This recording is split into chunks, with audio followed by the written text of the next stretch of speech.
저희 교회가 창세기부터 요한계시록까지 그러니까 한 말씀도 안 빠지고 차근차근 말씀을 다 살피는 이유는 오늘 읽었던 본문 말씀 때문입니다. 하나님께서 이스라엘 백성들에게 하셨던 말씀들이 우리와는 상관이 없느냐? 그렇지가 않다는 거예요. 하나님이 이스라엘에게 하신 말씀도 지금 우리가 듣고 순종해야 되는 진리인 줄로 믿습니다. 그래서 우리가 이 말씀을 배울 때 그 시간적인 배경, 공간적인 배경을 충분히 감안해서 하나님의 뜻이 어떤지를 명확히 알게 된다면 당연히 그 말씀을 읽고 듣고 배운 대로 지켜 행해야 되겠죠. 그래서 오늘 아침에 이어서 우리 3장 말씀부터 다시 차근차근 살피게 될 텐데요. 3장 1절 봅시다. 우리가 이제 돌이켜서 그 아모리 왕 시온을 치고 난 다음에 바산으로 올라가니까 바산왕 옥이 그 모든 이 백성을 거느리고 나와서 우리를 대적하여 에드레이에서 싸우고자 그렇게 하는지라 여호와께서 내게 이르시되 그를 두려워하지 말아라. 왜 두려워하지 말라고 하시죠? 두려워할 만큼 큰 사람들이거든요. 그러니까 두려워하지 말라는 거예요. 왜냐하면 이 싸움은 너희들의 싸움이 아니고 악을 진멸하는 하나님의 전쟁이니까. 내가 그와 그 모든 백성과 그 땅을 너희의 손에 넘겼으니까 너가 헤스본에 거주하는 아모리의 족속의 왕 시온에게 행한 것 같이 그에게도 행할 것이니라. 그렇게 하시고는 우리 하나님 여호와께서 바산왕 옥과 그의 모든 백성을 우리 손에 넘기심에 그 주체가 누구라는 거예요? 우리 하나님 여호와께서 그렇게 되어 있죠. 우리가 그들을 쳐서 한 사람도 남기지 아니하였느니라.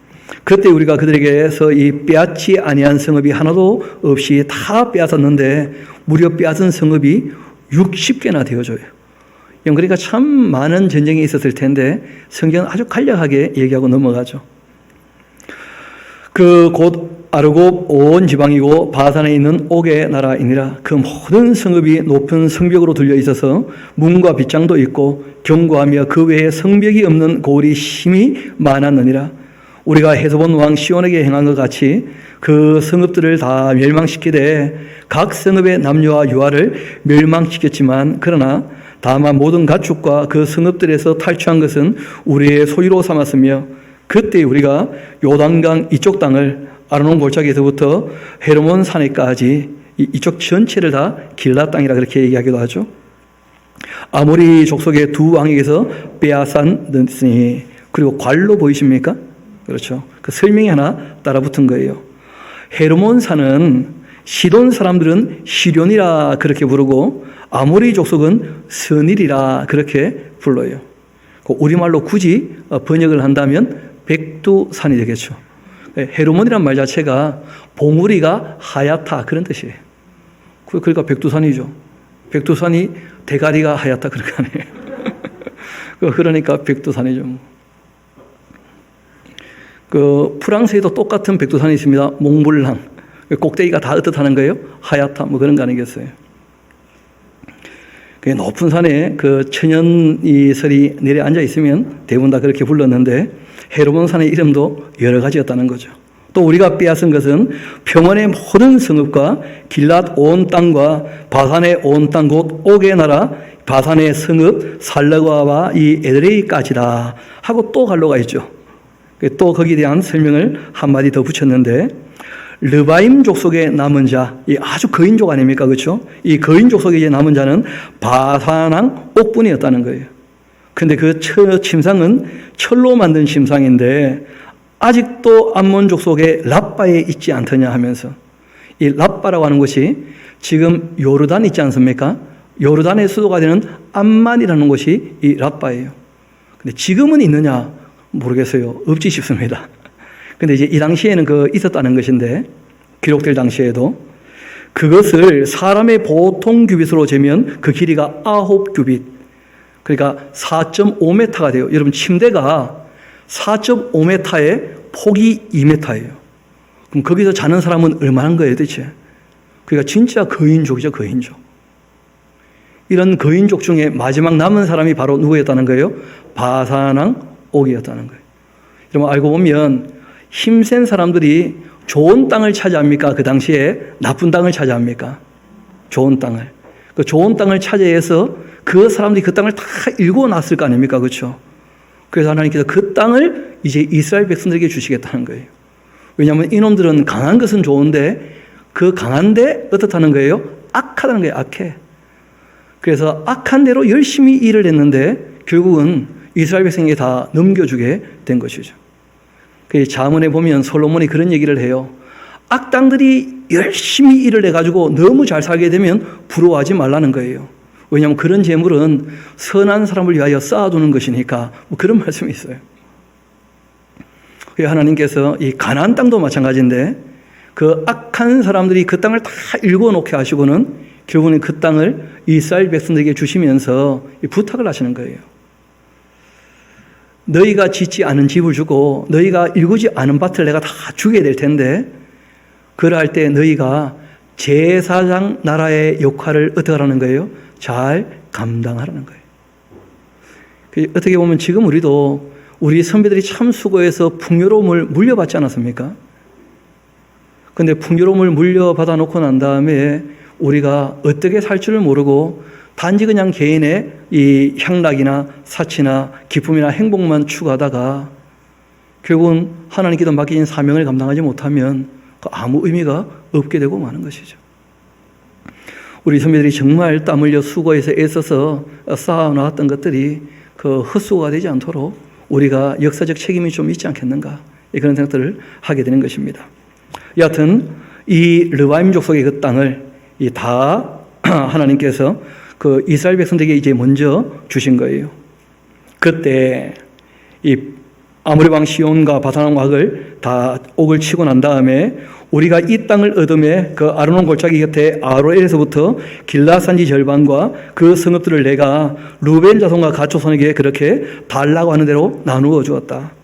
그리고 길라앗에 남은 땅과 옥의 나라였던 이 아르곱 온 지방 곧 바산으로는 내가 므낫세 지파의 반에게, 므낫세 반지파는 말이 므낫세 지파의 반이라는 뜻이죠. 그렇게 주었노라.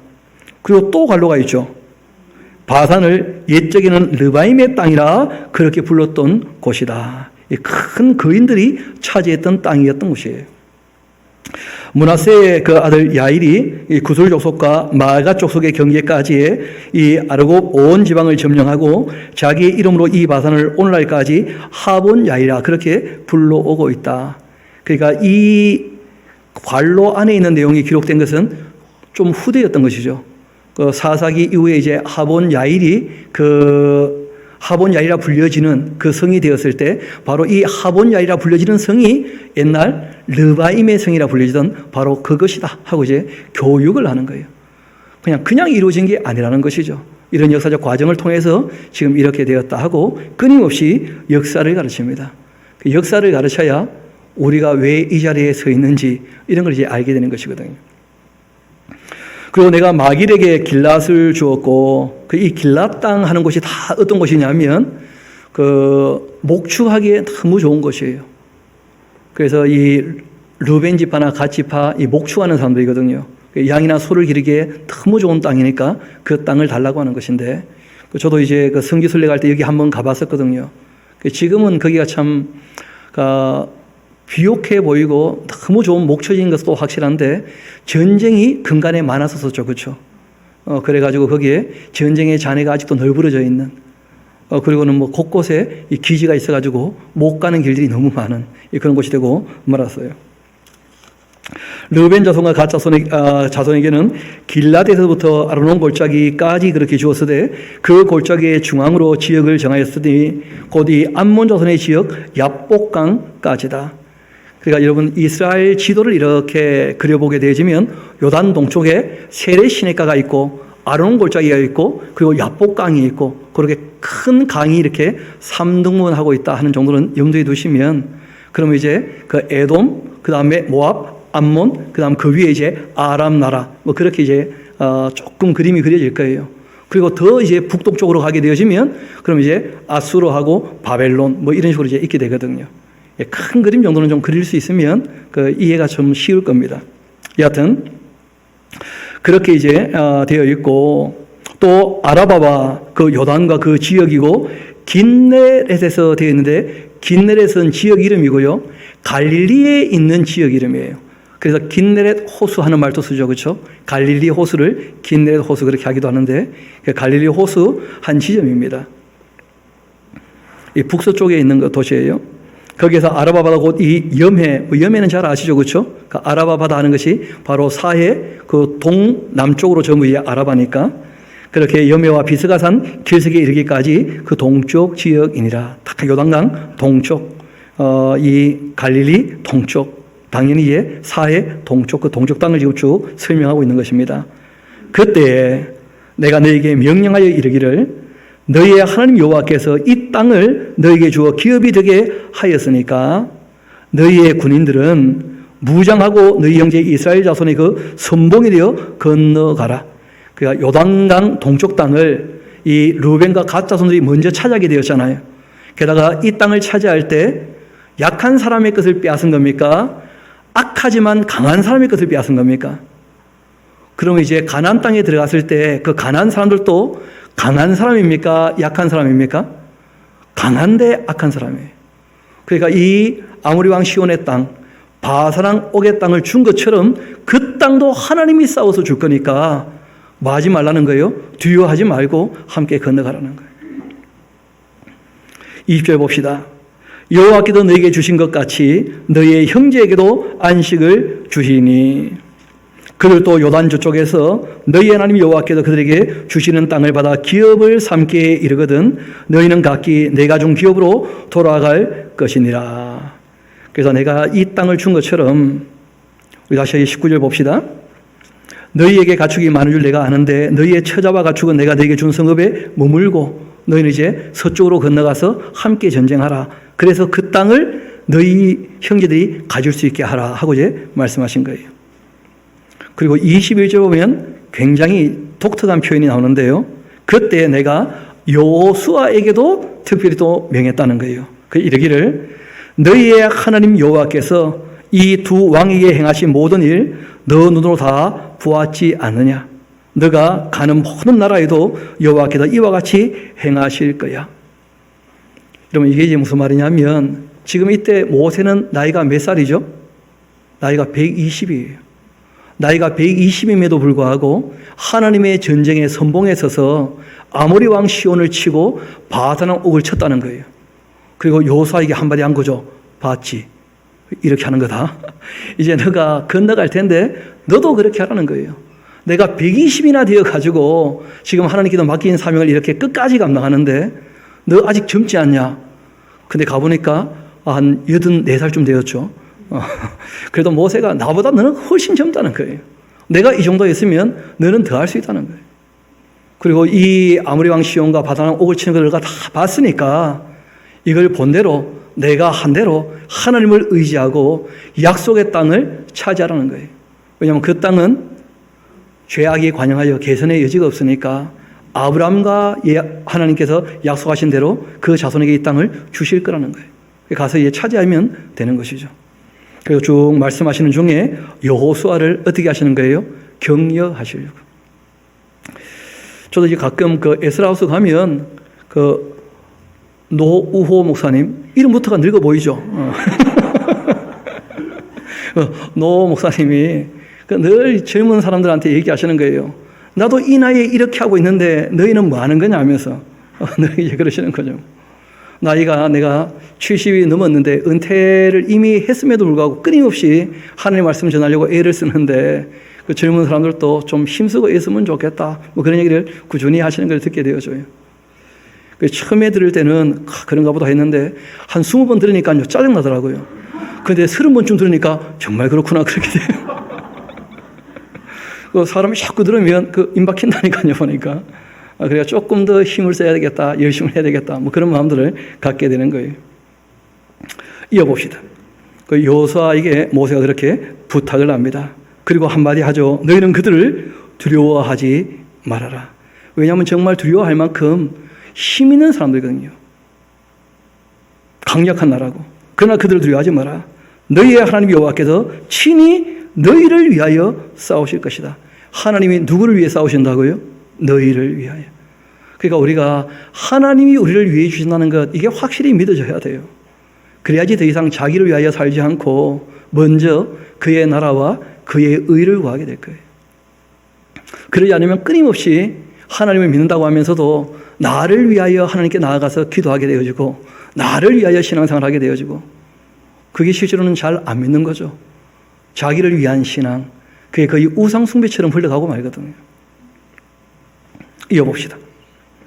그때 내가 여호와께 간구하기를 주 여호와여 주께서 주의 크심과 주의 권능을 주의 종에게 나타내시기를 시작하셨사오니 천지간에 어떤 신이 능히 주께서 행하신 일 곧 주의 큰 능력으로 행하신 일 같이 행할 수가 있겠습니까? 구하옵나니 나를 건너가게 하셔서 요단 저쪽에 있는 아름다운 땅 아름다운 산 레바논을 보게 하옵소서. 이 모세의 소원 중에 하나죠. 가나안 땅에 들어가 보는 것. 그렇게 했는데 여호와께서 너희 때문에 내게 진노하사 거기 적어놓으세요. 그게 아닙니다, 어르신. 여러분 잘 알죠? 원래 하나님 기도 명하라고 했는데 어떻게 했습니까? 2번이나 바위를 치면서 하나님의 영광을 나타내지 않았다는 거예요. 그런데 우리가 조금 더 생각해 보면 모세가 충성한 데에 비해서 모세의 실수는 작은 것일 수 있거든요. 그런데 하나님께서 그 실수를 가지고 이제 빌미 삼아서 가나안 땅 못 들어가게 하시는 거예요. 나중에 알고 보면 좀 가나안 땅이 좋을까요? 낙원이 좋을까요? 그러니까 하나님 입장에서는 모세에게는 이 땅에서 할 일은 다 했다는 거예요. 그러니까 너는 이제 낙원에 와 있다가 그 예수님 마지막 나팔에 부활에 참여하면 되는 것이니까 너가 땅에서 할 일 다 했는데 뭐 그렇게 가나안 땅 그거는 너가 할 일이 아니다. 그렇게 하시는 거죠. 그런데 뭐 120년 동안이나 이것을 바라보고 왔던 모세 입장에서는 그 참 포기하는 게 쉽지가 않은 거예요.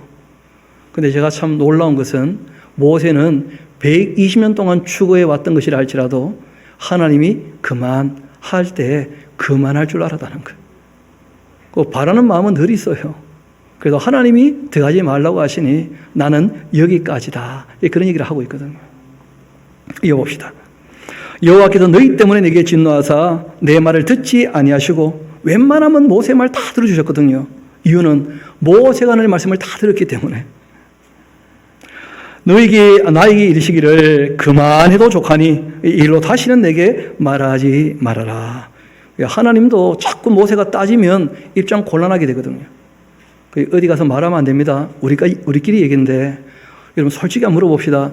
모세가 화를 많이 냈어요? 하나님이 화를 많이 냈어요? 민수기에서 누가 화를 많이 냈어요? 그러니까 모세가 자꾸 따지면요 하나님도 입장 곤란하게 돼. 그러니까 하나님께서 요만하고 그만하자 그냥. 그런데 그 하나님 말씀에 모세가 따른다는 거예요. 참 위대하신 분이죠. 너는 여호수아에게 명령을 내라. 그를 담대하게 하며 그를 강하게 하라. 너 혼자 일 다 하는 게 아니라는 거예요. 너가 할 일 다 마쳤으면 그 다음 또 이어서 일하면 되는 것이니까. 그는 이 백성을 거느리고 건너가 너가 볼 땅을 그들이 기업으로 얻게 하리라. 그렇게 하셨다는 거예요. 그러니까 이 모세는 보기는 봤는데 들어가지는 못했죠. 그때 우리가 빽볼 이 맞은편 골짜기에 거주하였다. 실제로 이제 그 비스가산 위에 올라가서 이렇게 보면 요단강 동편 여리고하고 다 보이거든요. 맑은 날에는. 그래서 하나님께서 그 위에서 다 원래 보여주었어요. 보지만 들어가지는 못한다. 요단강을 너는 건너지 못할 것이다 하고 말씀하신 거죠. 그런 입장에서 이 4장은 그 모세의 정말 웅변 같은 그런 설교예요. 아주 힘있게 얘기를 합니다. 이런 입장에서 이스라엘아, 이제 내가 너에게 가르치는 그 규례와 법도를 듣고 준행하여라. 그 땅에 들어가서 그렇게 하면 조건절이죠, 그렇죠? 그러면 너희가 살 것이고 너희의 조상의 하나님 여호와께서 너희에게 주시는 땅에 들어가서 그것을 얻게 되리라. 하고 아주 힘있게 얘기한 거예요. 120살 된 모세가 내가 정말 들어가고 싶은 땅, 나는 이제 못 들어가는데 너희는 그 땅에 들어가지 않느냐 말이에요. 그런 땅에 들어가게 되었다면 그 땅에서 하나님의 말씀을 따라 살아야지. 그 땅이 소중한 줄 알아라. 너희들에게는 허락되었지만 나에게는 허락되지 않은 그 땅, 내가 너무 사모하는 땅, 너희가 그 땅에 들어가게 된 것이다. 그렇게 얘기하는 거예요. 내가 너희에게 명령하는 말 너희는 뭐 하지 말라는 거예요? 가감하지 말라는 거예요. 이 성경에 가감하지 말라 하는 말씀이 몇 번 더 나와요. 그리고 또 예레미야서를 보면 하나님 말씀을 대하는 가장 기본적인 자세가 성실하게 내 말을 전하라 그렇게 말씀하셔요. 또 예수님도 똑같이 말씀하시죠. 내가 너에게 분부한 무엇을요? 모든 것을 가르쳐 지키게 하라.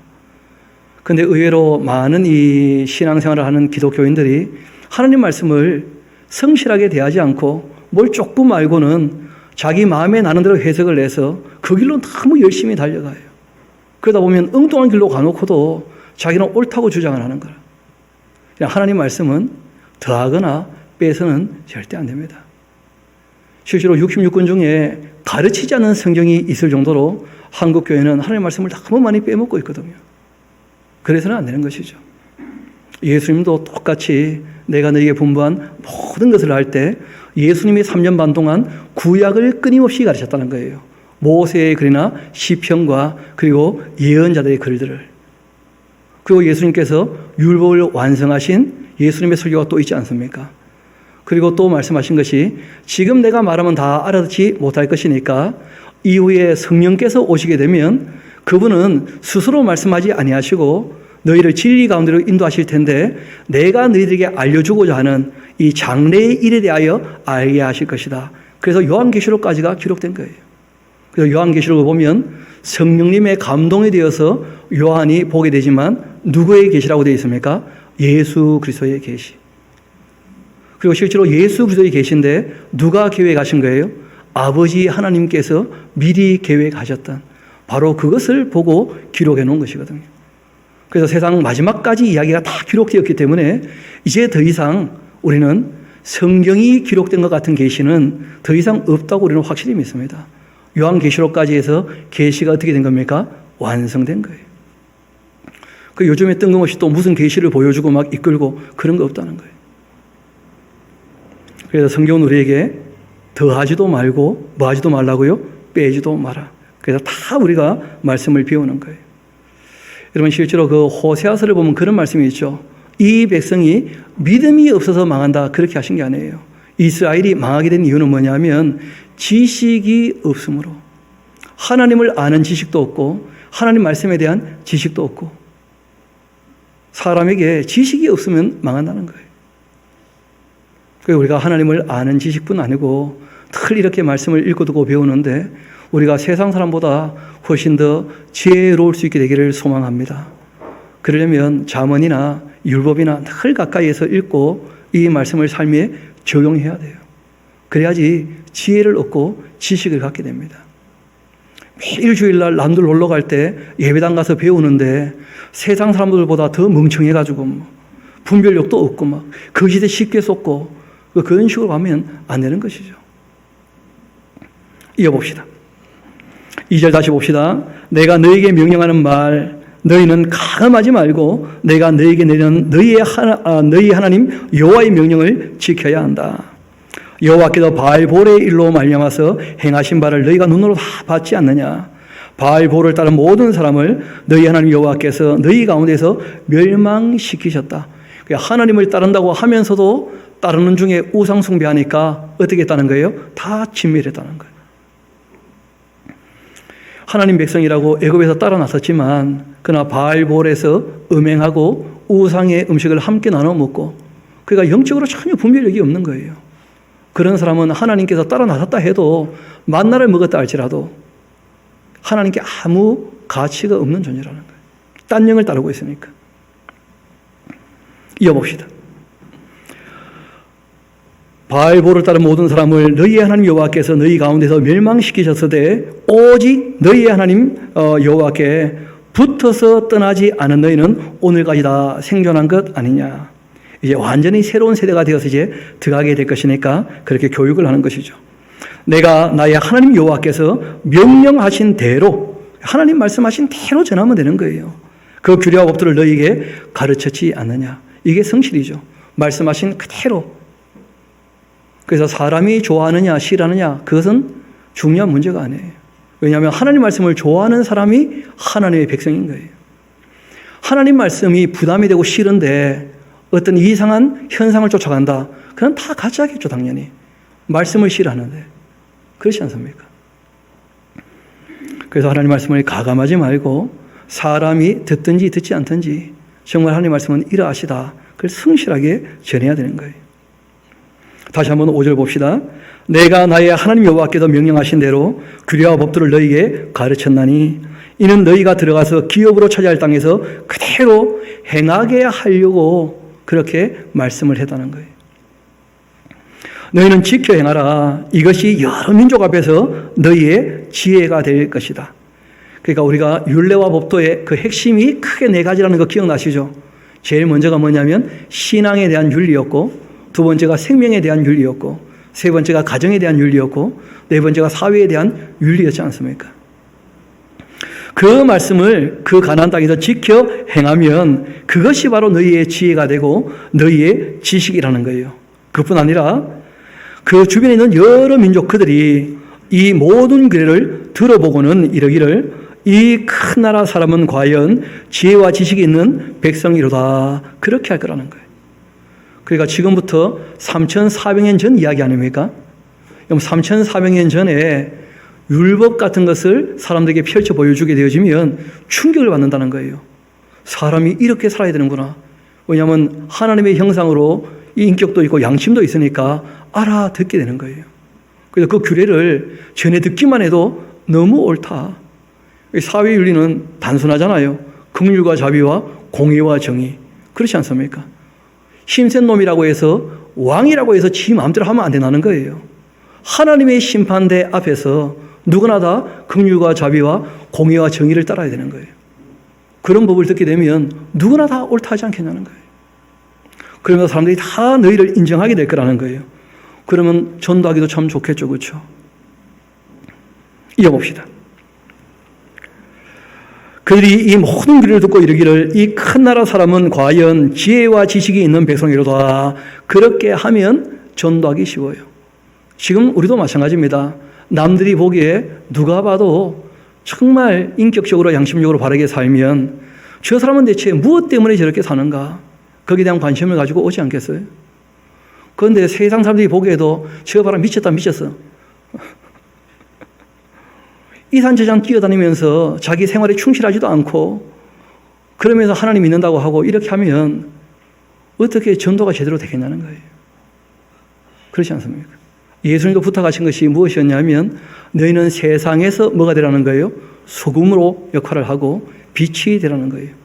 소금은 평화를 만들어가는 것이고 빛이라고 하는 것은 착하게 사는 것이죠. 너희 선한 행실을 보고 하늘에 계신 하나님 아버지께 믿지 않는 사람들이 영광을 돌리게 하라고. 그것이 우리의 믿음의 조상 아브라함의 삶이었고 이삭의 삶이었죠. 그것이 우리 예수님께서 우리에게 부탁하시는 삶의 내용이기도 합니다. 과연 지혜와 지식이 있는 백성이로다. 그렇게 할 텐데 우리 하나님 여호와께서 우리가 그에게 기도할 때마다 우리에게 가까이 하신 것 같이 그 신이 가까이 함을 얻은 큰 나라가 어디 있느냐. 그러니까 기도라고 하는 것이 말씀드렸죠. 우리가 무슨 말을 많이 하고 빌고 비는 게 아니라고. 하나님께 삶의 방향을 맞춘 거라고. 그러니까 그 말씀을 듣고 그 말씀을 따라 사는 것이거든요. 오늘 내가 너에게 선포하는 이 율법과 같이 그 규례와 법도가 공의로운 큰 나라가 어디 있느냐. 그러니까 하나님의 율법은 정말 정의롭고 공의로운 거예요.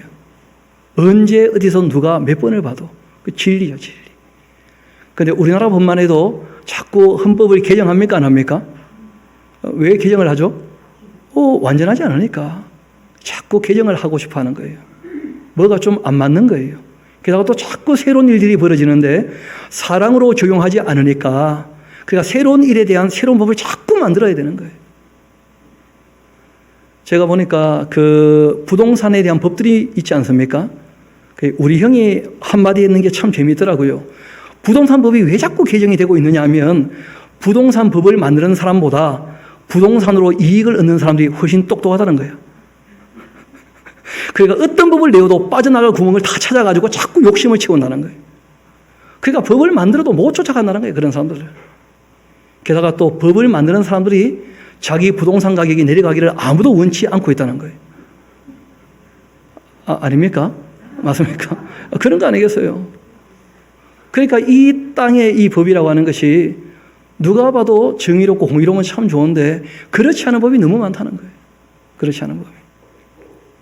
하나님의 법은 그렇지 않습니다. 그래서 한 말씀 하시죠. 그렇기 때문에 오직 너는 스스로 삼가며 그런 데 줄쳐놓으셔야 돼요. 그러면 신앙은 인격적인 거예요. 하나님이 강권적으로 역사하시고 이런 게 아니고 하나님 말씀을 인격적으로 알아들었다면 스스로 어떻게 해야 됩니까? 조심해야 되는 거예요. 스스로. 그리고 무엇보다 너의 마음을 어떻게 해야 됩니까? 힘을 써야 돼요. 여러분 쉽게 그냥 이루어지는 거 없습니다. 힘을 써야 돼요. 그렇게 지켜라. 그러니까 힘써 지키려면 먼저 힘써 배워야 됩니다. 그렇죠? 힘써 배우면 힘써 지킬 수 있어요. 그리하여 너가 눈으로 본 그 일을 잊어버리지 말아라. 너가 생존하는 동안 그 일들이 너의 마음에서 떠나지 않도록 조심해라. 너는 그 일들을 너의 아들들과 너의 손자들에게도 어떻게 하라고요? 알게 하여라. 내가 호렙산에서 너희 하나님 여호와 앞에 섰던 날 여호와께서 내게 이르시기를 나에게 백성을 모으라. 내가 그들에게 내 말을 들려주어서 그들이 세상에 사는 날 동안 나를 경외함을 배우게 하며 그 자녀에게 가르치게 하리라. 그렇게 하셨다는 거예요. 우리가 하나님 말씀을 읽고 듣고 배울 때 가장 기본적으로 배워야 되는 것이 있는데 하나님 경외하기를 배워야 돼요. 하나님 어떤 분인지 바르게 알고 그분을 경외함으로 섬기는 거예요. 그런데 그 교육은 이웃이 아니라 1차적으로 누구라는 거예요? 자녀에게. 그래서 기독교 신앙교육은 자녀 교육입니다. 자녀 교육. 하나님 말씀을 부지런히 자녀에게 가르쳐야 되는 거예요. 하나님을 바르게 섬기도록. 하나님 크신 분이시니까. 다시 한번 10절 하반절을 봅시다. 내가 그들에게 내 말을 들려주어 그들이 세상에 산 날 동안 나를 경외함을 배우게 하며 그 자녀에게 가르치게 하리라. 그렇게 하시매 너희가 가까이 나와서 산을 서니 그 산에 불이 붙어 불길이 충전했고 어둠과 구름과 흑암이 덮였지 않느냐. 10계명을 말씀하실 때 이런 일이 있었던 것이죠. 그렇죠? 그런 다음에 더듬기 두렵다고 하니까 이제 하나님께서 모세를 따로 불러가지고 레위기 전체를 주셨던 거예요. 그 내용을 자녀에게 부지런히 가르치라는 거예요. 여호와께서 불길 중에 너에게 말씀하시되 음성뿐이었다. 그러니까 너희가 그 말소리만 듣고 형상은 보지 못하였지 않느냐. 여호와께서 그 언약을 너에게 반포하시고 너에게 지키라 명령하셨는데 곧 이 10계명이고 두 돌판에 친히 쓰신 것이다. 그때 여호와께서 너에게 명령하사 너에게 규례와 법도를 교훈하게 하셨는데 이는 너희가 거기로 건너가 받을 땅에서 행하게 하려고 그렇게 하신 것이다. 그러니까 이 레위기 법전을 딱 압축하면 뭐가 된다는 거예요? 10계명이 되는 거죠. 이걸 더 압축하면 하나님 사랑과 이웃 사랑이 되는 거예요. 그리고 여호와께서 호렙산 불길 중 너희에게 말씀하시던 날 너희가 아무 형상도 보지 못했으니까 너희는 깊이 삼가라. 제일 처음이 뭐냐면 하나님 어떤 분인지를 바르게 알고 섬기라는 거예요. 그러니까 하나님이 어떤 분인지를 모르면 자꾸 무엇에다가 비교해가지고 하나님을 따로 만들어요. 자기가 만든 하나님이 뭐가 되겠습니까? 우상이 되고 마는 거예요. 하나님께서 철저하게 금하시는 거예요. 내가 너희들에게 알려준 대로만 나를 알면 되지 다르게 알 수 있는 게 없다는 거예요. 이어봅시다. 그리하여 스스로 부패해서 항상 나오죠. 자기를 위해. 그러니까 자기를 위한 신앙은 거의 우상숭배로 흘러갈 수밖에 없어요. 어떤 형상대로든지 우상을 새겨 만들지 말라. 남자의 형상이든지 여자의 형상이든지 땅 위의 어떤 짐승의 형상이든지 하늘에 나는 날개 가진 어떤 새의 형상이든지 땅 위를 기는 어떤 공청의 형상이든지 땅 아래 물속에 있는 어떤 어족의 형상이든지 그런 걸 따라 만들지 말아라. 그리고 아주 특별한 말씀 한 가지를 하시는데요. 19절 봅시다. 또 그렇게 해서 너가 하늘 향해 눈들어 해와 달과 별들 하늘 위의 모든 전체 곧 너희의 하나님 여호와께서 천하 만민을 위해 배정하신 것을 보고 미혹하여 그것에 경배하며 섬기지 말라는 거예요. 여러분 사람이 어디에 미혹이 쉽게 되느냐 하면 억수로 큰 것에 쉽게 미혹이 돼요. 어마어마하게 크면 저기 뭐가 있지 않겠는가 뭐 그러는 거예요. 그래서 중국도 마찬가지고 우리나라도 마찬가지인데 불상을 만드는데 수십 메터, 요즘에는 수백 미터짜리도 만든다 그러잖아요. 그런 걸 만들어 놓으면 사람들이 그 앞에 서면요, 괜히 겸손하게 돼요. 나는 작구나 하면서. 그런 마음이 생긴다니까요. 큰 건물에 들어가면요, 누구나 다 주눅이 들어요. 그래서 그런 데 속지 말라는 거예요. 해와 달과 별 같은 것도 하나님이 너희를 위하여 어떻게 하셨다는 거예요? 만들어서 주신 거예요. 근데 그런 것을 신처럼 섬기면 어떡하냐? 근데 고대 사회에 태양을 신으로 섬겼던 나라들이 많습니까? 적습니까? 많았다는 거예요. 그뿐 아니라 해와 달과 별들, 또 우리 눈에 보이는 수많은 별들, 저 별들을 왜 만드셨는가? 성경은 우리에게 이런 말씀하셔요. 우주 만물을 창조하고 지구별이 있는 이유 중에 하나는 뭐냐면, 지구별에서의 삶이 다 끝나고 난 다음에 낙원에 있다가 부활하든지, 또 마지막 때에 인침받아 휴가하든지, 그리고 또 천년왕국이 다 지나고 이제 함께 천국에 참여하게 되어졌을 때, 그때 하나님께서 별들을 나누어 주셔서 다스리게 하신다는 거예요. 어떤 분이 물어보더라고요. 천국 가면 심심하지 않겠냐고. 할 일 많습니다. 저는 이 말씀을 그대로 믿어요. 하나님께서 별을 나누어 주기 위해서 만드셨다는 거예요. 그러니까 하늘의 별들을 볼 때마다 우리가 영원을 생각하라는 거예요. 단지 이 땅의 짧은 삶이 다가 아니고. 그래서 제가 가끔 농담처럼 그렇게 얘기를 해요. 제가 그 소년 때는 저도 야망이 있었습니다. 어떤 야망이었냐면, 그 알렉산더 전기라든지 나폴레옹 전기를 읽다 보니까 남자는 딴 거 말고 세계 정복을 일단 해야 돼. 그러지 않습니까? 사내답게 한번 살아보려면. 근데 제가 이 말씀을 읽고 세계 정복의 꿈을 완전히 포기했어요. 이 지구는 그리 큰 별도 아닐 뿐더러 잠시 스쳐가는 것뿐이에요. 하나님께서 정말 큰 것을 우리에게 주신다는 거예요. 저는 그 말씀을 그대로 믿습니다. 그래서 너희가 이 땅에서 너무 커 보이는 것이라 할지라도 하나님 아닌 것에 절하면 안 된다는 거예요. 그거 다 피조물이니까, 너희를 위하여 내신 것이니까. 만민을 위하여 배정하신 것 보고 미혹되어서 그것에 경배하며 그것 섬기지 마라. 여호와께서 너희를 택하시고 너희를 새 풀무 뿔 곳 애굽에서 인도하여 내셔서 자기 기업의 그 백성에 삼으신 것이 오늘과 같아도 여호와께서 너희로 말미암아서 내게 진노하시고 그리고 내게 요단을 건너지 못하며 너희 하나님 여호와께서 내게 기업으로 주신 그 아름다운 땅에 들어가지 못하게 하리라고 맹세하셨은즉 나는 이 땅에서 죽을 거고 요단을 건너지 못하려니와 너희는 건너갈 거 아니냐 말이에요. 나는 넘어가고 싶은데 내가 못 가는 그 땅 너희는 건너갈 텐데 그 땅에서 정말 하나님 말씀을 따라 살아라. 그렇게 이 모세가 말 그대로 목숨을 걸고 부탁을 하는 거예요. 그 아름다운 땅을 얻게 될 것이다. 너희는 스스로 조심해야 한다. 스스로. 너희 하나님 여호와께서 너희와 세우신 언약을 잊지 말고 너희 하나님 여호와께서 금하신 어떤 형상의 우상도 조각하지 마라. 왜냐하면 여러분 24절 같이 한번 읽어볼까요? 시작. 너희 하나님 여호와는 소멸하는 불이시고 질투하시는 하나님이시라는 거예요. 하나님은 사랑이신데 하나님이 죽기까지 우리를 사랑하셨거든요. 실제로 그 아들이 죽으셨잖아요.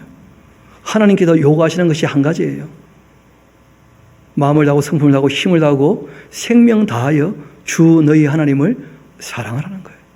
이것이 크고 첫째 되는 계명이에요. 여러분 이것은 사랑의 속성입니다. 전부를 줬기 때문에 전부를 요구하는 거예요. 그것이 안 되면 사랑이 이루어지지 않는 것이죠. 이런 사랑을 우리가 이 땅에서 어떻게 경험하느냐 하면 부부 관계에서 경험할 수 있어요. 다 줬기 때문에 다 줘야지. 내가 다 줬는데 딴 남자하고 놀고 있다. 그러면 죽는 거죠 그냥.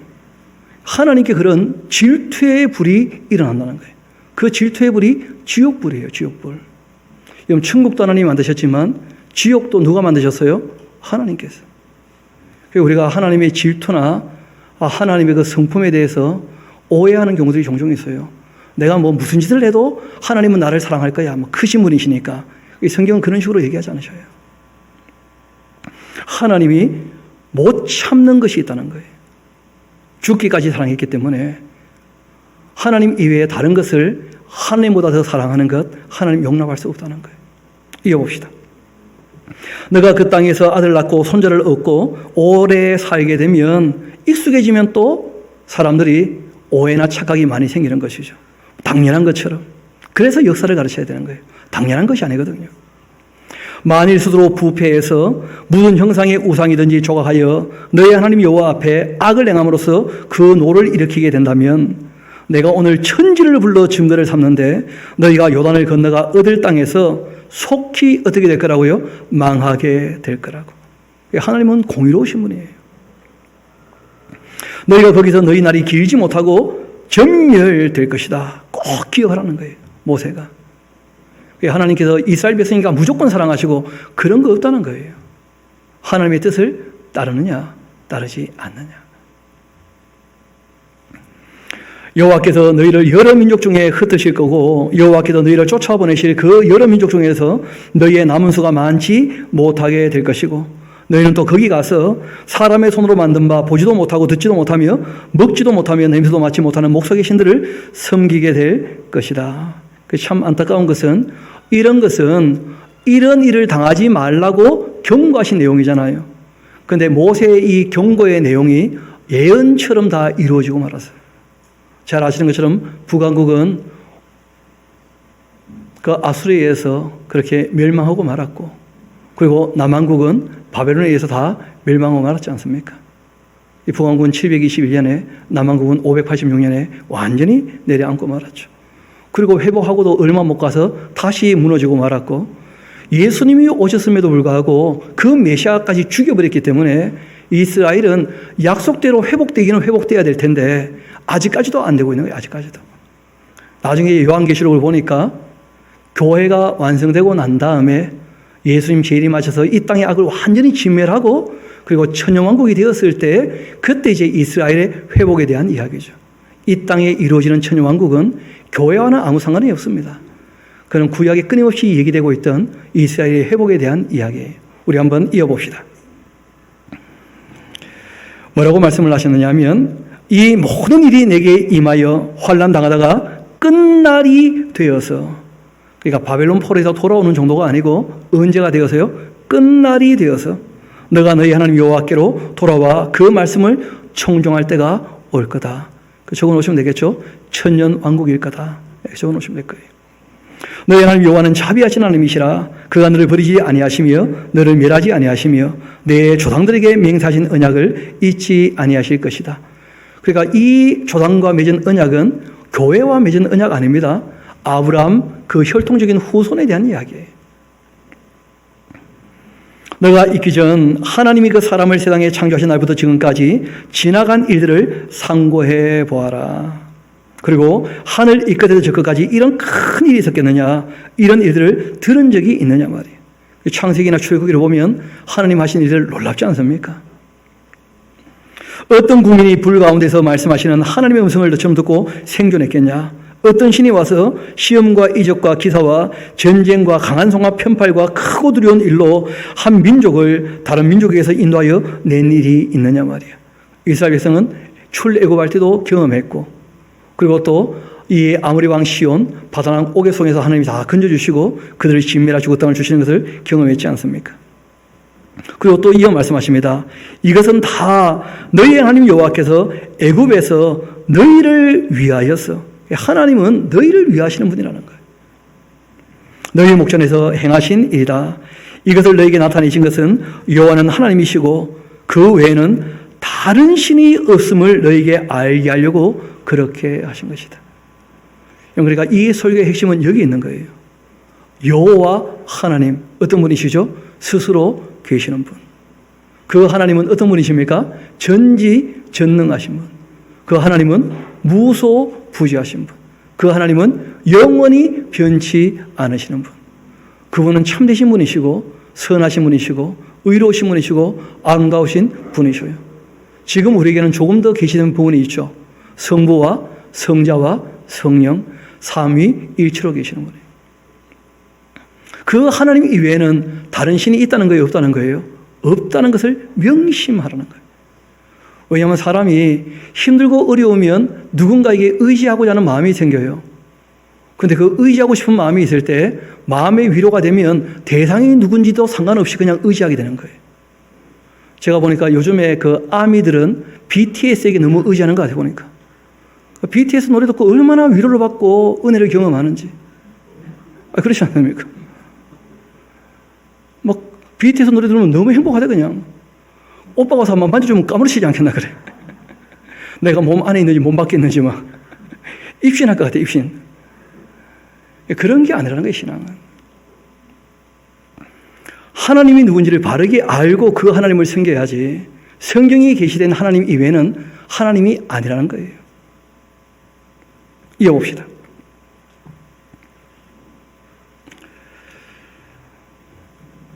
다시 한번 35절입니다. 이것을 너에게 나타내심은 여호와는 하나님이시고 그 외에는 다른 신이 없음을 내게 알게 하려고 하신 것이다. 여호와께서 너를 교훈하시려고 하늘에서부터 그 음성을 내게 듣게도 하시며 땅에서는 그 큰 불을 내게 보이시고 너가 불 가운데 나오는 그 말씀을 듣게 하셨지 않느냐. 그 당시 사람들에게 하신 말씀이죠. 여호와께서 너희 조상들을 사랑하신 고로 그 후손인 너를 택하신 것이고 큰 권능으로 친히 인도하여 애굽에서 나오게 하시며 너보다 강대한 여러 민족을 내 앞에도 쫓아내시고 그리고 너를 그들의 땅으로 인도하여 드려 그것을 너에게 기업으로 주리 하심이 오늘과 같지 않느냐. 그리고 우리는 이 일을 하는 길을 다 이루신 것을 성경에 기록된 역사로 다 알고 그 하나님이 누군지를 아는 거예요. 그 성경을 배워야 하나님을 바르게 알게 되어지고 내가 누군지를 알게 되는 거예요. 그리고 악령의 미혹이 무엇인지도 알게 되는 거예요. 그런 것 없이 어떤 체험이나 경험을 통해서 남들의 간증을 가지고 신앙생활을 하게 되어지면 그럼 반드시 걸려 넘어지게 되어지고 미혹받게 되어집니다. 이어봅시다. 그런 증거는 오늘 위로 하늘에나 아래로 땅에 오직 여호와는 하나님이시고 다른 신이 없는 줄을 알아 명심하라. 오늘 내가 너에게 명령하는 여호와의 그 규례와 명령을 지켜야 한다. 너와 네 후손이 복을 받아서 너희 하나님 여호와께서 내게 주시는 땅에서 한없이 오래 살게 될 것이다. 그때 또 모세가 요단 이쪽 그 해돋는 쪽에서 세 성읍을 구별합니다. 이 성읍이 이제 도피성이죠, 그렇죠? 이는 과거에 원한이 없이 부지 중에 살인한 자가 그것으로 도피하게 하기 위함이었고 그중 한 성읍으로 도피한 자가 그 생명을 보존하게 하기 위함이었습니다. 하나는 광야 평원에 있는 베델이라 이 루벤 지파를 위한 것이고 하나는 길란 라못이라 갓 지파를 위한 것이고 하나는 바산 골란이라 므낫세 지파를 위한 것입니다. 이렇게 해서 이제 설교 한 편이 일단락되는 거예요. 그리고 44절 보면 모세가 이스라엘 자손에게 선포한 율법은 이러하다 하면서 이제 새롭게 또 이야기를 시작하죠, 그렇죠? 그렇게 하면서 이제 10계명부터 다시 설명을 해주기 시작하는 거예요, 모세가. 그 내용을 우리가 다음 시간에 이어서 보게 될 것입니다. 오늘 성경이 우리에게 말씀하신 대로 하나님 말씀을 대할 때 가장 기본이 더하거나 빼지 않는 것. 그리고 그 말씀을 바르게 배움으로 그 하나님을 바르게 알고 섬길 것. 하나님을 알지도 못하면서 믿겠다고 열심을 내게 되면 미혹되거나 우상 앞으로 갈 수 있는 가능성이 너무나 크니까 우리가 올바른 진리에 대한 지식을 가질 수 있도록 그렇게 힘쓰고 애쓰는 저와 여러분 되기를 소망합니다. 우리 함께 기도하도록 하시겠습니다.